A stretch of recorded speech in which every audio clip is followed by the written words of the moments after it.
Indian mentality कसं आहे, झोडल्याशिवाय शिस्त लागत नाही. डॅड म्हणाला माझ्या मुलीवर जर तू हात उचललास, तू आयुष्यात तिला कधी तुला बघू देणार नाही मी. एवढ्या टोकाला असायचा तो. म्हणजे शाळेमध्ये सुद्धा कधी मार खाऊन घरी सांगायला यायचं नाही की मला मारलं. मारायचं, फोडायचं थोडं, मग मी बघतो काय करायचं. असा मी हार्श होतो तिच्या बाबतीत. तुला शाळेत जायला आवडतं का?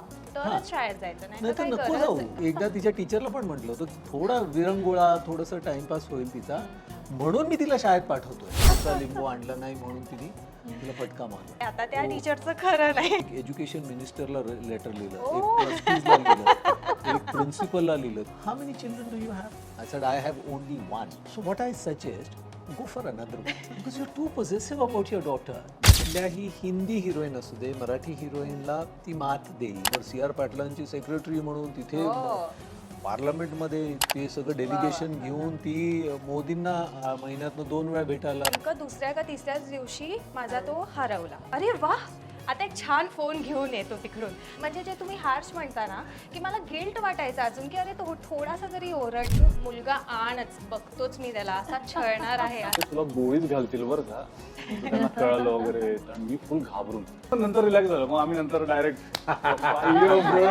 जी मुलगा नसल्याची कमी असते ना, तिथे मी ते भरून